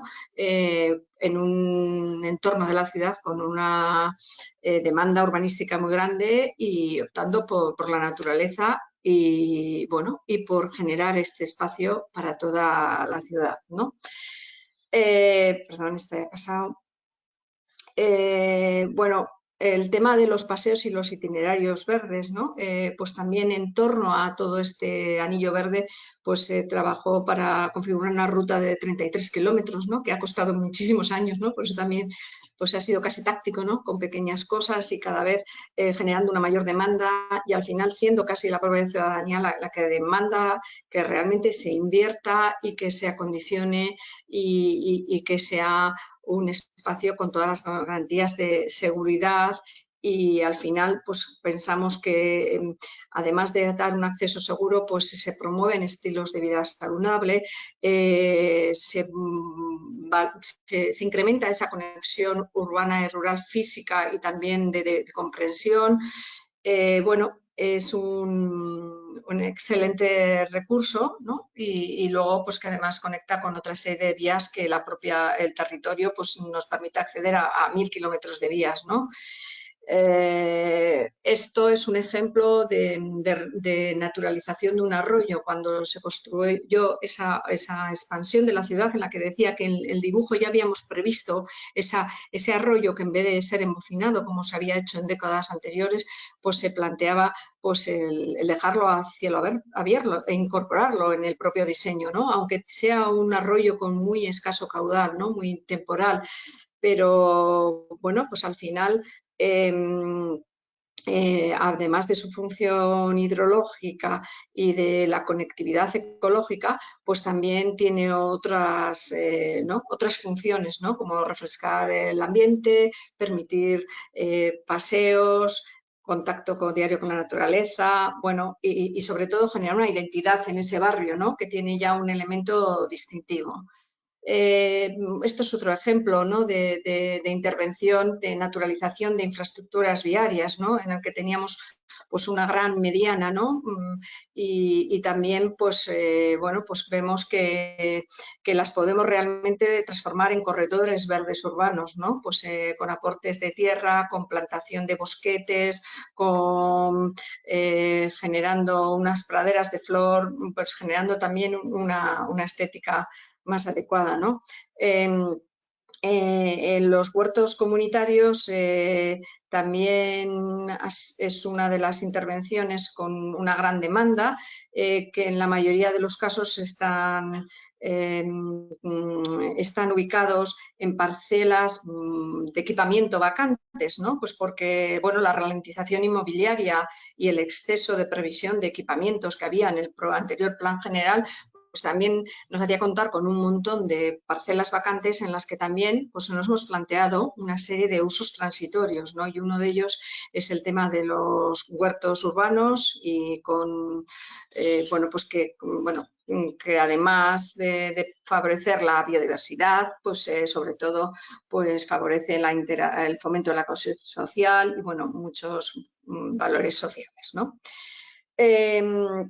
O, bueno, es naturalización de parques. A veces los diseños no contemplaban el contacto de las personas con el agua, no contemplaban la posibilidad de que hubiera anfibios. Bueno, y se van haciendo pequeñas intervenciones, ¿no? para mejorar la naturalidad, la estética y al final pues para mejorar cada uno de estos barrios. O, por ejemplo, la renovación de una plaza ya de carácter integral, pero en la que se contemplan también, pues, además de los espacios para interacción social, zonas de juegos, pues en este caso un mercado al aire libre, pues para el mercado de producción local.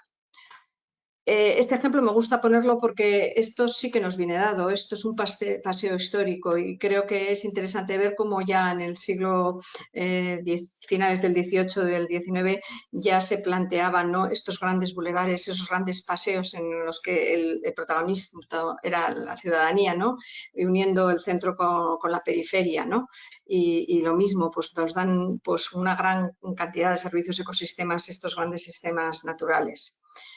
Y ya algún ejemplo, pues como el de la fachada verde del Palacio Europa, pues que es un palacio de congresos que se remodeló y bueno, se incorporó una fachada vegetal de 900 metros cuadrados, bueno, que bueno, tiene unos beneficios y quizás para mí el mayor era el de generar una identidad verde y una imagen, ¿no? asociada a todo este proyecto de transformación de calle, que fue un proyecto impulsor de toda la estrategia de la infraestructura verde, que es un poco es uno de los elementos de esta gran intervención en la que pasábamos de una acción con 10 carriles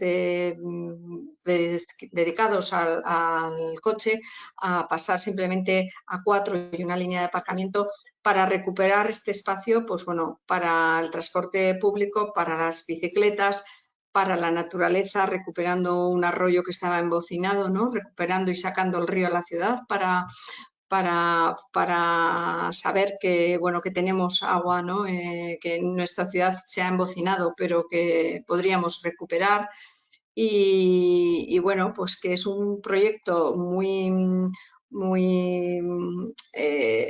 fue estructural, pero sí que permite entender a la gente cómo es posible, ¿no?, transformar una calle, recuperarla para la ciudadanía y recuperarla para la naturaleza, ¿no? Y en el casco viejo, en el casco medieval, que tenemos pues, menos posibilidades de áreas para las zonas verdes, pues aquí igual lo que tenemos que pensar es nuevas fórmulas, ¿no?, de introducir estos elementos de vegetación, ¿no?, de diferente tipo para mejorar la estética y la calidad ambiental, ¿no? Y podemos pensar en pequeños micropaisajes, ¿no?, con composiciones florales, bellas, estacionales, donde ese contacto diario, ¿no?, pues se tenga con elementos naturales bellos, ¿no?, que te conecte con los ciclos naturales, ¿no? Y se han hecho algunas intervenciones pues muy puntuales, o en este caso también es un ejemplo de los caños medievales, que son las antiguas cloacas, bueno, que pues eran las traseras de las casas y pues con los vecinos se han recuperado y se han puesto una serie de macetas, pero bueno, van transformando poco a poco pues la ciudad, ¿no? Bueno, pues son toda esta serie de proyectos que os he ido contando, pues que ya veis que hay de todo, ¿no? Hay me estoy yendo desde proyectos, desde proyectos de mucha envergadura a proyectos pequeños que pueden ser, por ejemplo, pues, que no se ve aquí, generar un bosque comestible con una asociación, o o habilitar un corredor para el visón europeo al paso por esta carretera. O pues aquí en esta parte de la ciudad pues también tenemos desde medianas que han sido naturalizadas, o un parque agroecológico en el que trabajamos al norte de la ciudad, o bueno, pues generar praderas de flor. Bueno, pues son como pequeñas iniciativas que van conformando, ¿no?, poco a poco, ¿no?, van transformando esta ciudad, ¿no? Bueno, pues donde mantenemos esos paseos arbolados, donde incorporamos huertos urbanos, donde pensamos en cómo es el arbolamiento de las calles para que la ciudadanía tenga mejor confort, donde pensamos dónde podemos actuar con los micropaisajes. Bueno, pues un montón de pequeños proyectos, pero que nos marcan ese norte de hacia la ciudad en la que queremos que los sistemas naturales realmente pues tengan esa multifunción, ¿no?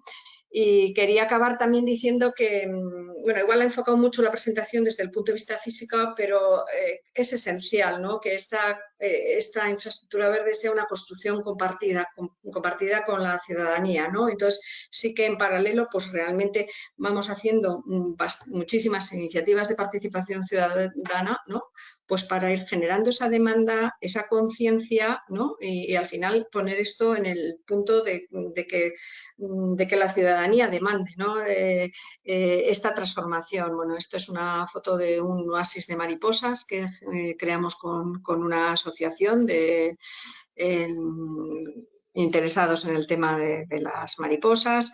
Tenemos el programa de huertos escolares, campañas de plantación, programas de ciencia ciudadana, celebración anuales de, bueno, pues de marchas o de diferentes iniciativas, ¿no?, en las que hay esa construcción compartida, ¿no?, de la infraestructura verde, ¿no? Y eso es un poco, pues, cómo queremos avanzar, ¿no? Os dejo aquí, si queréis, también el enlace de la página web de la infraestructura verde, donde podéis tener más información de algunos proyectos, y de una publicación que se llama Vitoria-Gasteiz, ciudad a escala humana, donde se da más información de estos proyectos y también de los proyectos de movilidad, que es a los que yo no he entrado porque pensaba que esa parte ya era Ana un poco la que hablaba un poco más desde el punto de vista de la movilidad. Y bueno, esto es un poco lo que yo os quería contar y resumir sobre cómo estamos avanzando, ¿no?, en considerar la naturaleza como algo que al final nos mejora la calidad de vida y saludable, ¿no? Vale, pues gracias, Aneitzia, por tu intervención, y vuelvo a recordar las preguntas, tanto sean para Ana Montalbán o para Ana Itziar, a través del chat, y y no me acuerdo ahora. Y Ángel nos las irá trasladando a los ponentes.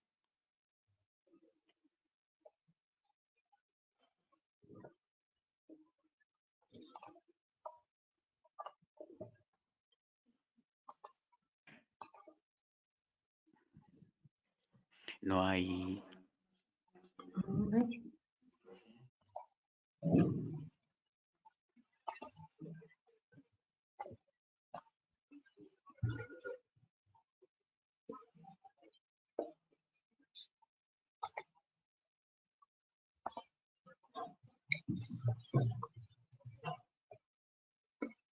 Pepe, veo una que llega por el chat que es para mí. Si queréis que vayamos contestando así directamente de lo que va llegando a través del chat o no sé si las vais a trasladar vosotros.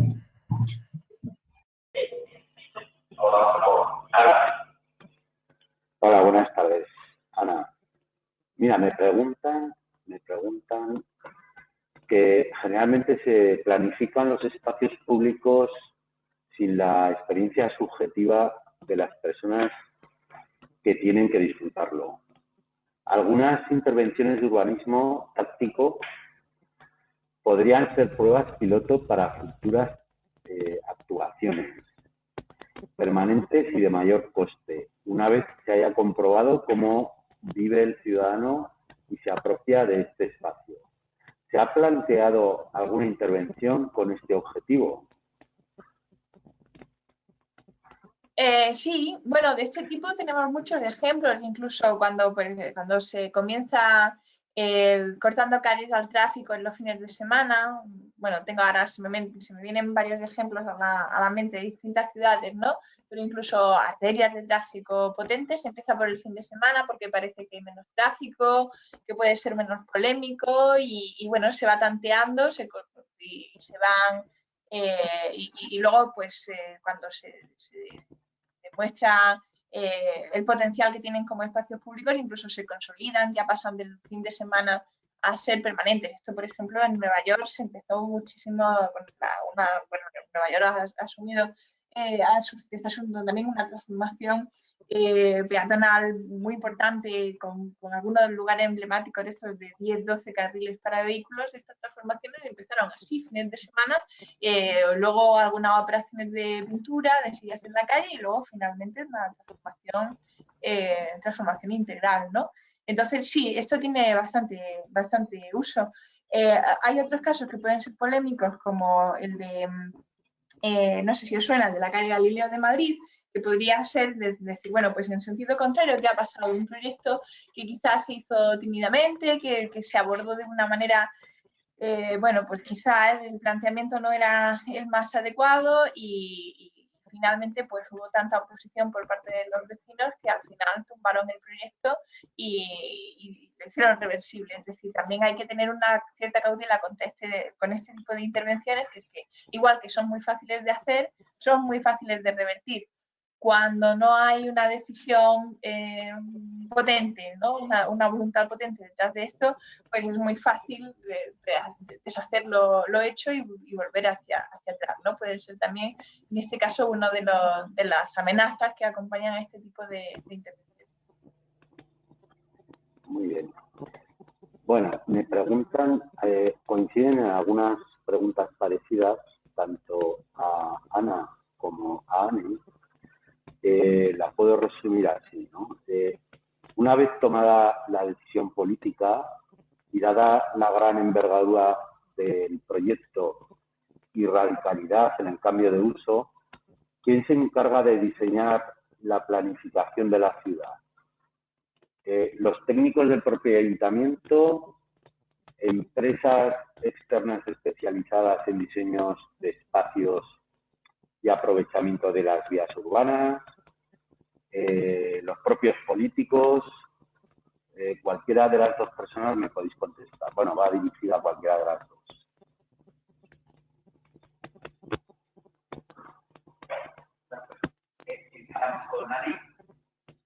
A ver, contesto yo. Bueno, el diseño es un poco una mezcla, ¿no? Hay algunos diseños pues, que sí que se han hecho dependiendo del momento, con recursos municipales, con los técnicos municipales, ¿no? Que sean pues, los arquitectos de la oficina de la unidad de espacio público y con la gente de la unidad de paisaje urbano. Otras veces son proyectos en los que se contratan a equipos, ¿no? de arquitectos paisajistas o de consultoras, ¿no? O sea, es un poco una mezcla, ¿no? Los políticos no suelen participar en el diseño, sí en los criterios, en la toma de decisiones, pero el diseño suele ser de carácter técnico, ¿no? Y bueno, y también, y cada vez más, yo creo, y por suerte, ¿no? Con una participación, ¿no? En la transformación de los espacios de la ciudadanía, ¿no? Pues con diferentes escenarios, ¿no? Pues para ver un poco y para tantear, ¿no? Cuáles son esos usos, pero bueno, es un poco una mezcla, ¿no? Entre personal interno y también asistencias externas.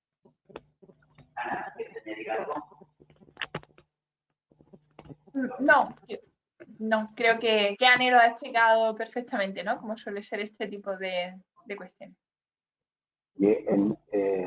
Ana, en cuanto a las decisiones del diseño del urbanismo táctico, ¿eso está previsto en el plan general? ¿Son actuaciones aparte del plan general? ¿Quién diseña eso? ¿No? ¿O quién propone? Yo no tengo constancia, obviamente no conozco todos los planes generales del Estado, pero no tengo, de los que conozco, me dedico profesionalmente, soy arquitecta de formación y de profesión, ¿no? Aparte de la coordinación de la red, no conozco ningún plan general de ordenación urbana que lleve nada relacionado con urbanismo táctico. A ver, yo la verdad es que bueno, mi opinión particular sobre la herramienta de planificación que supone los planes generales de ordenación urbana, los PGOs, es que son unas herramientas pobres para el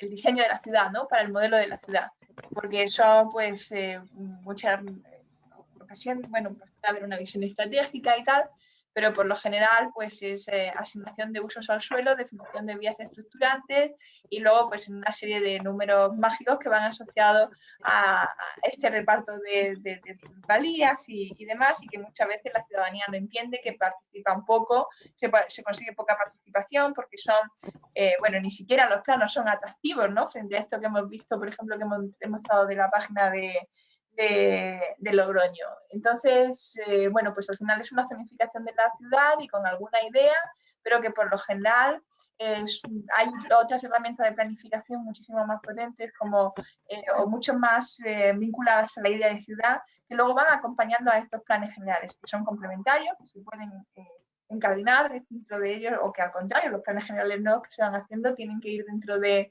estas líneas estratégicas, como por ejemplo el que hemos visto de Vitoria, que por cierto, Anne, te felicito por la exposición, por la presentación y al Ayuntamiento de Vitoria-Gasteiz por el gran trabajo que han desarrollando en estos años, porque me parece que es tener muy clara la visión a dónde se quiere ir y efectivamente con distintas actuaciones ir articulando, ¿no? Entonces, bueno, mi experiencia es esta, que el plan general de ordenación urbana se queda corto en cuanto a esta visión estratégica, que se debe apoyar luego en otros tipos de planificación como esta que hemos visto de Vitoria, ¿no? Con esta planificación de anillo verde y demás. Y desde luego estas intervenciones de urbanismo táctico pues suelen venir a posteriori. A veces no tienen un plan articulado, sino que son, como digo, pues intervenciones que se van sumando a la ciudad, que se pueden encargar a un estudio independiente, y otras como estas que hemos visto del Ayuntamiento de Logroño, pues es una herramienta sobre la que se viene articulando la transformación de la ciudad, pero que no tiene nada que ver con el plan general de ordenación urbana. Muy bien. Para Ana Montalbán, ¿qué solución tienen las actuaciones de bajo coste cuando no son aceptadas paisajísticamente por los vecinos y ciudadanos de la ciudad, como parece ser el caso de la plaza del Ayuntamiento de Valencia? Bueno, a ver, en lo que yo conozco, el caso de la Plaza de Valencia es una operación que al principio generó bastante controversia. Pensad que es la plaza del ayuntamiento, es decir, pensemos en cualquier plaza, pensad en Teruel, ¿no? Pensemos en cualquier plaza del ayuntamiento de cualquier ciudad, grande o pequeña. Es un lugar muy, muy simbólico, muy significativo. Hay, como decía, hay un proyecto que es un proyecto ambicioso, un proyecto de pavimentos nobles, de transformación, ¿no? de obra, ¿no? Esto que se ha hecho, que es una solución intermedia para poder conseguir un objetivo de una manera rápida, pues a lo mejor unos maceteros de hormigón pintados de verde en el entorno de la plaza del ayuntamiento, en el centro de la ciudad, quizás no es lo que entra dentro del imaginario colectivo, y al principio pues tuvo bastante crítica. O por ejemplo que los árboles estén maceteros y no directamente pues ahí anclados al suelo, como estos ejemplos tan fantásticos que hemos visto de Vitoria, y con esa importancia que debe tener el arbolado en una plaza como puede ser la de Valencia. Hay que entender que son en muchos casos pasos intermedios hacia otras realidades más consolidadas, y que también pues la ciudadanía se va acostumbrando a ellos.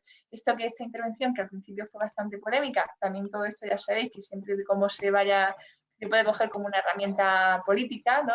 Cualquier cosa que se haga en el espacio público es susceptible de utilizarse como arma arrojadiza entre partidos políticos y tal.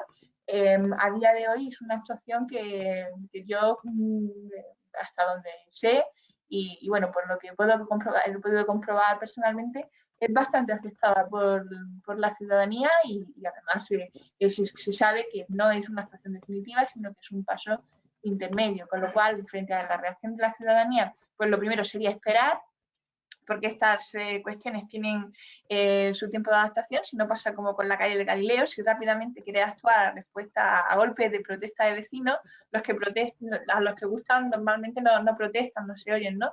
Y luego, pues si hay cosas que mejorar, precisamente como es un urbanismo leve, o sea, son intervenciones de urbanismo leve, pues se pueden ir mejorando y adecuando progresivamente. Muy bien. Para Anne, ¿qué porcentaje representa el coste de mantenimiento de los espacios verdes para una ciudad como Vitoria?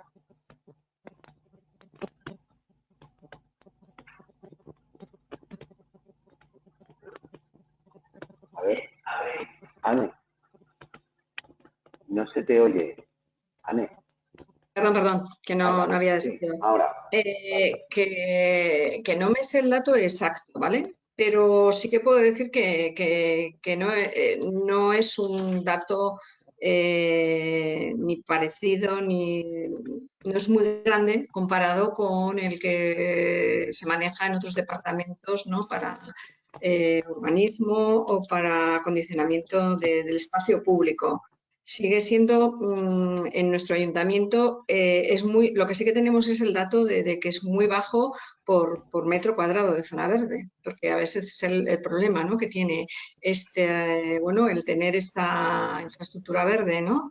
tan potente, que no va incrementándose el gasto de gestión y mantenimiento. De hecho, en un estudio que hizo hace un par de años, la Asociación Española de Parques y Jardines, Vitoria era la ciudad que menos gastaba, no, el dato absoluto tampoco lo sé, pero era la que menos gastaba por metro cuadrado de zona verde, ¿no?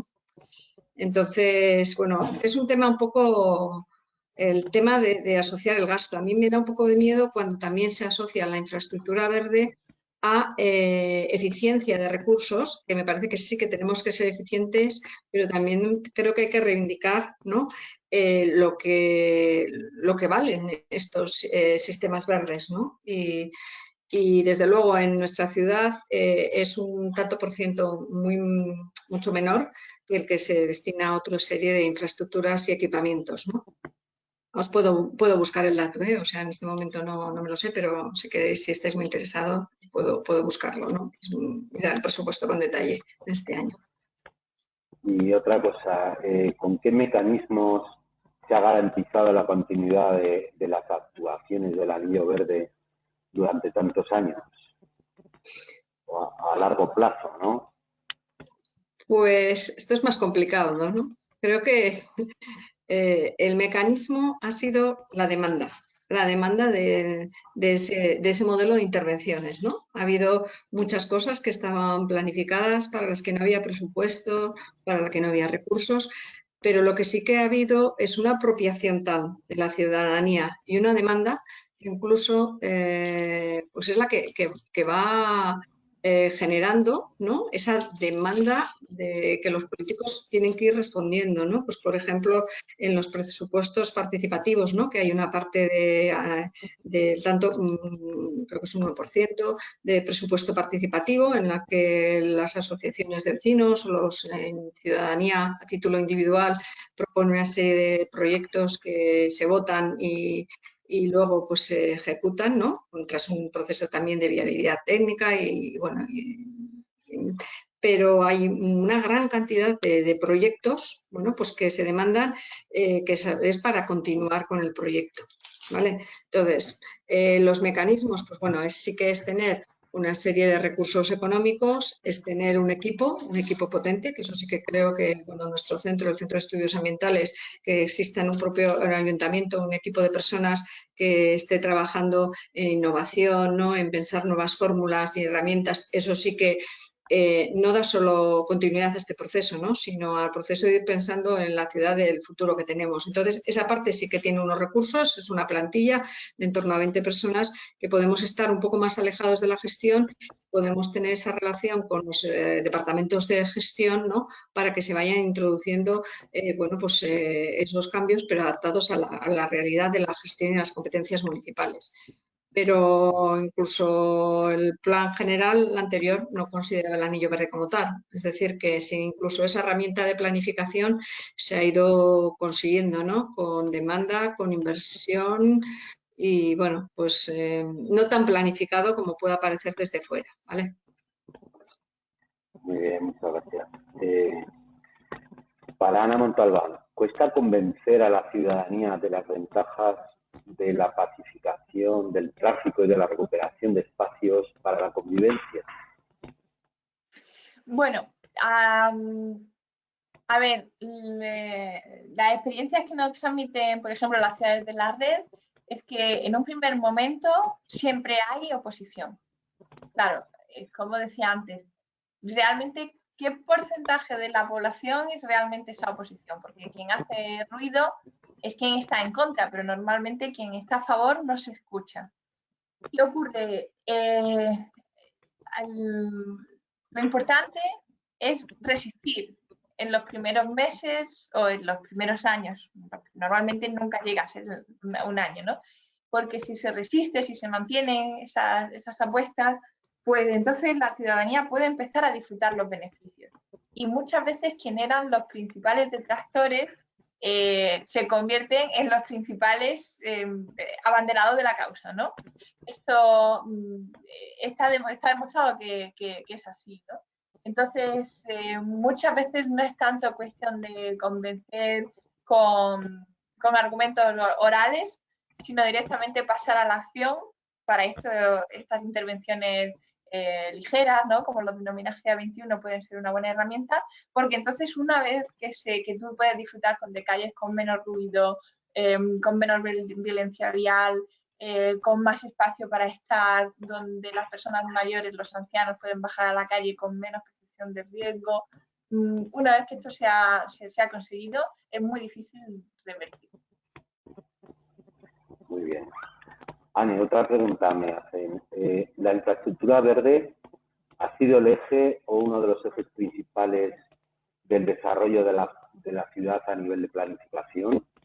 ¿Se establecen estas pautas de diseño de la infraestructura verde en algún tipo de ordenanza o normativa? No, Me gustaría decir que sí, pero por eso cuando Ana hablaba de urbanismo táctico pensaba que igual estábamos haciendo reverdecimiento táctico, porque sí que la hemos ido construyendo, ¿no? Un poco con esos proyectos a veces experimentales, a veces de oportunidad, con un criterio de oportunidad, pero no tenemos absolutamente resuelto, ¿no? El tema, pues que a mí me parecería interesante, ¿no? De realmente tenerlo bien claro, establecido, pues qué índice, por ejemplo, qué factor verde o qué índice biótico debieran de tener todos nuestros espacios públicos, establecido a través de una ordenanza o de una norma, ¿no? Como puede ser en caso, pues en el Green Factor en Berlín o en algunos o Biotopo Factor, ejemplos que hay en Europa. Que a nosotros nos falta, estamos trabajando, ¿no? O sea, eso sería un poco nuestro reto. Sí que hay, digamos, unos estándares no escritos de calidad que la ciudadanía ya no va a admitir, ¿no? Que sean menores, ¿no? O sea, que se entiende que tienen que tener ese espacio público, esa calidad, ¿no? Entonces es ir generando, ¿no? esa demanda para que realmente se ponga en la toma de decisiones con el mismo rango de prioridad que ha podido tener el coche, ¿no? O sea que creo que los sistemas naturales es otra infraestructura que a nadie se le contempla la discontinuidad de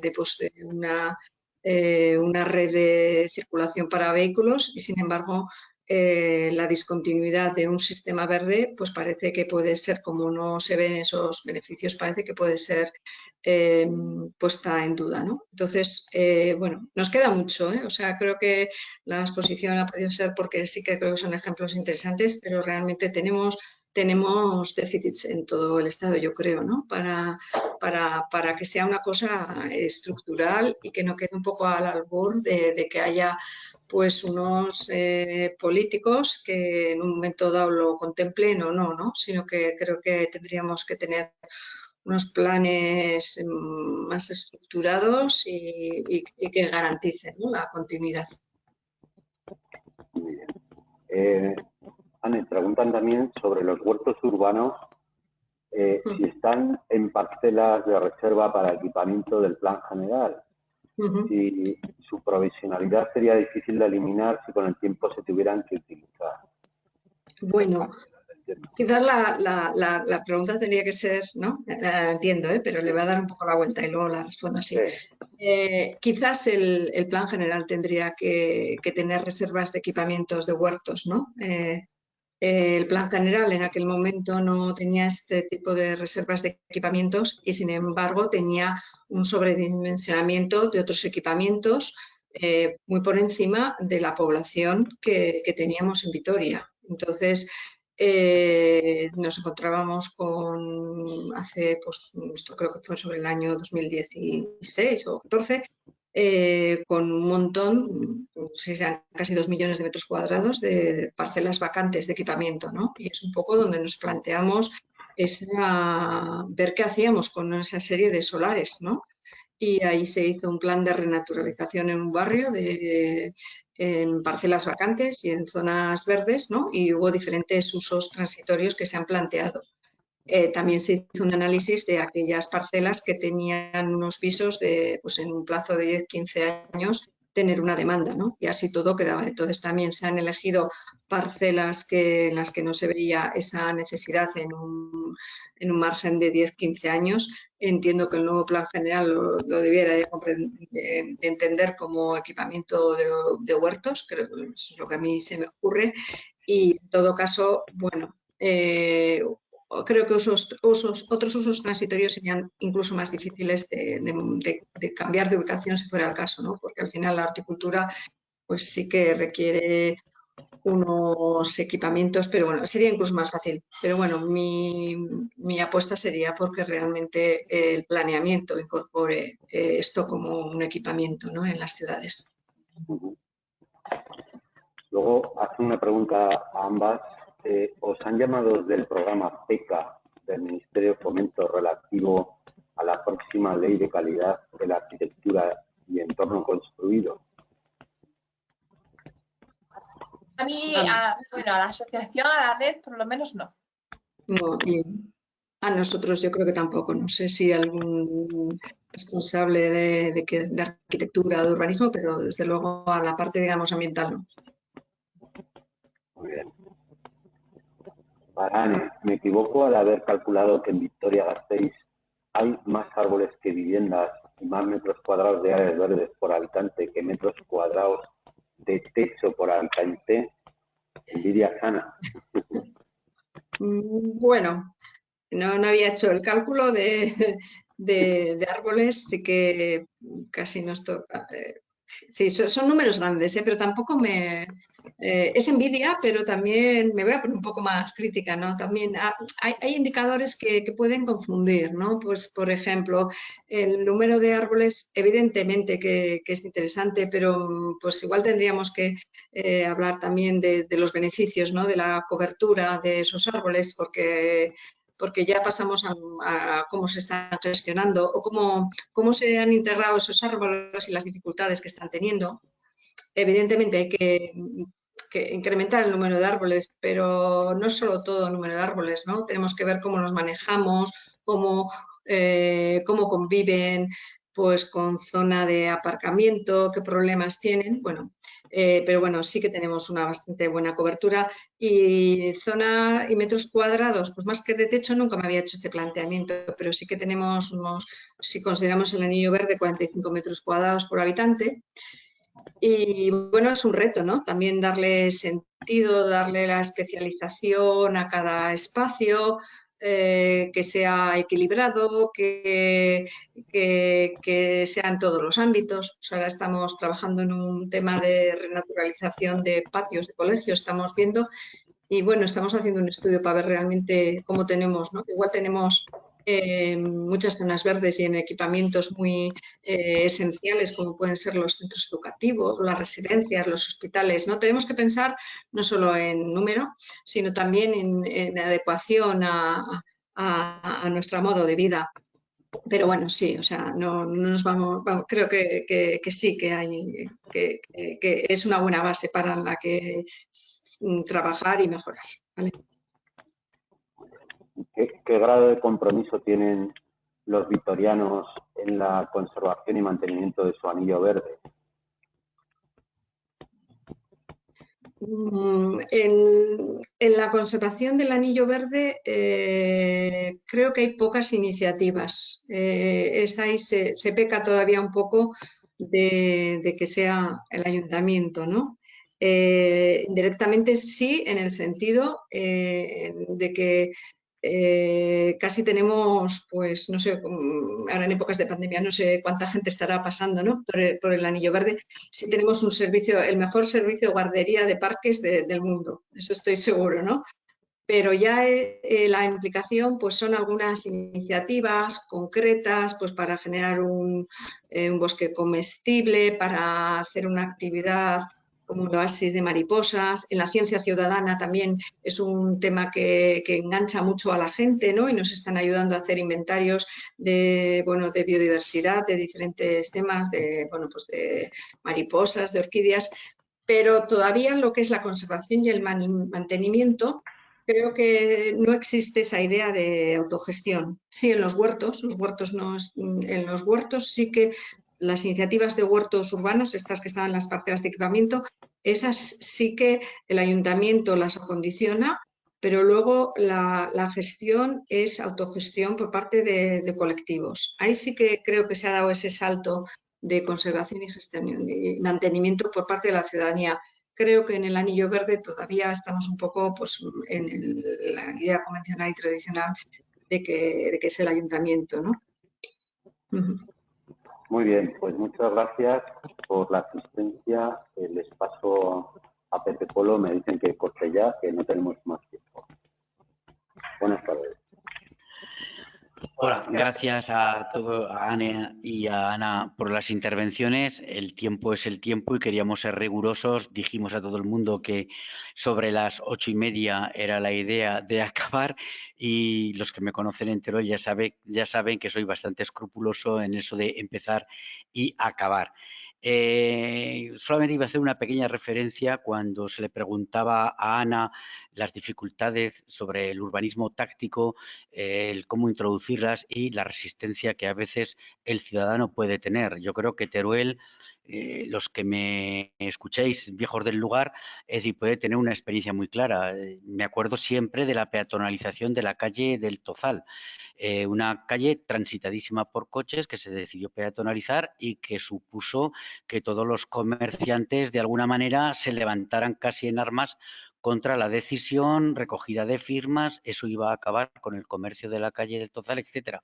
Creo que hoy ningún turolense entendería que la calle del Tozal no fuera peatonalizada y que la calle del Tozal volviera a tener coches. Es como muy bien ha dicho Ana, resistencia porque a veces si las ideas que tenemos son buenas y creemos que están acompañadas con los tiempos, pues indudablemente el ir contra los hábitos y contra las costumbres que a veces la gente tiene supone esos conflictos, pero si resistimos, al final la gente entiende que es por su bien.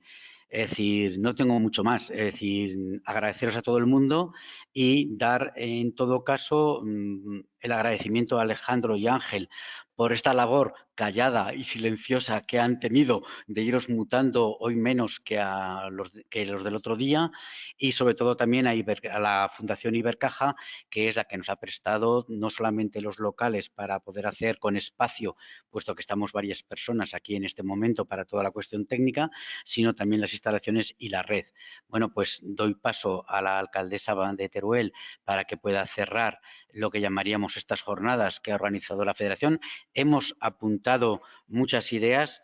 Creo que Ana y Anne os vamos a seguir llamando porque hay ideas que habéis dado aquí que nosotros también tenemos presupuestos participativos y que algunas de ellas, por supuesto, podrían incorporarse en el debate de nuestros presupuestos participativos. Sin más palabras, para ir cumpliendo con los tiempos, en Mabuj, alcaldesa de Teruel, tienes la palabra para cerrar el acto. Bueno, pues buenas tardes a todos. La verdad es que no he podido escuchar durante esta tarde la charla porque estoy aquí en el ayuntamiento precisamente con el Plan General de Ordenación Urbana, pero gracias a la tecnología, pues en cuanto se cuelgue y en cuanto se pueda, la escuchar en mi casa, como hice en la ocasión anterior. La verdad es que nuestra intención es que el nuevo Plan General de Ordenación Urbana sea un documento muy trabajado. Ahora, precisamente, acaba de empezar una reunión con los constructores y les decía, es imposible que este plan general deje contento a todo el mundo, porque si es así, algo no estaremos haciendo bien, o deje 100% contento a un colectivo, mejor dicho. Si un plan general deja 100% contento a un colectivo, es que seguramente otros no lo están tanto. Pero para mí es importantísimo, y yo creo que lo hemos demostrado, la participación ciudadana y escuchar para todo el mundo. Cuando digo que lo hemos demostrado, tenemos esos presupuestos participativos. Cualquier cosa que hacemos en el Ayuntamiento de Teruel nos gusta, contar con los colectivos afectados, escuchar a la gente. Y para mí como alcaldesa es importantísimo, todas esas horas de escucha es tiempo bien invertido. Yo aspiro a que el nuevo Plan General de Ordenación Urbana que estamos trabajando sea un documento querido por la mayoría. Como digo, pues al final es imposible dejar que cada uno vea satisfechas todas sus cuestiones o necesidades, pero que sea, lo primero, útil para la ciudad, querido por la mayoría. Y para eso, jornadas como la que ha organizado la Asociación de Vecinos San Fernando son fundamentales porque nos invita a la reflexión, a la experiencia de otras ciudades, en este caso como Vitoria, que es una ciudad que ha hecho muchas cosas bien y que por tanto es también, bueno, pues en muchas cuestiones y con los distintos equipos de gobierno que ha tenido al frente y con proyectos importantes, pues referente en muchos de esos proyectos que se pusieron en marcha. En cualquier otro de los alcaldes o también de los ayuntamientos, de los técnicos que hemos escuchado.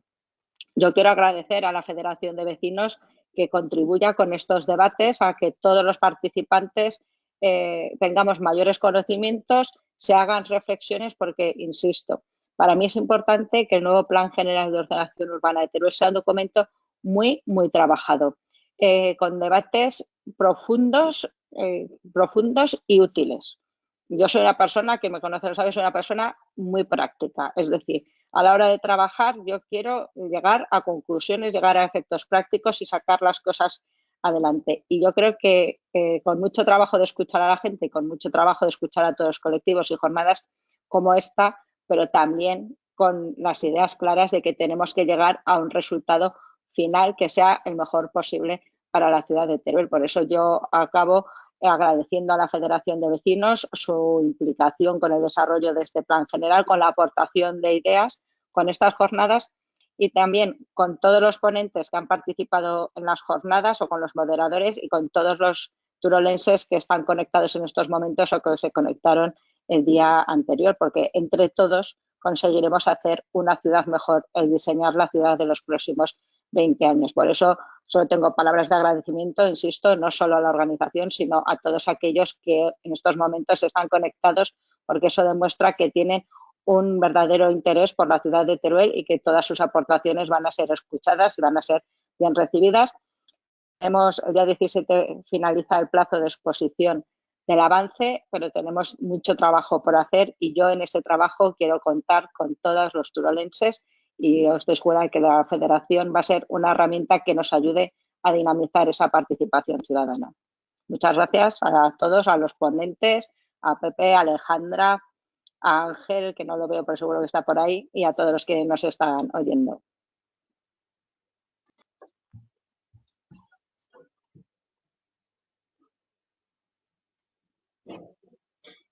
Gracias a todos por la asistencia y cerramos con las intervenciones de la alcaldesa este webinar. Esperemos que nos haya servido y que construyamos, como decía ella, la mejor ciudad posible para el futuro de nosotros y de nuestros hijos. Pues muchas gracias y hasta la próxima, cuando queráis, ¿vale? Muchas gracias. Vale. Adiós a todos. Adiós.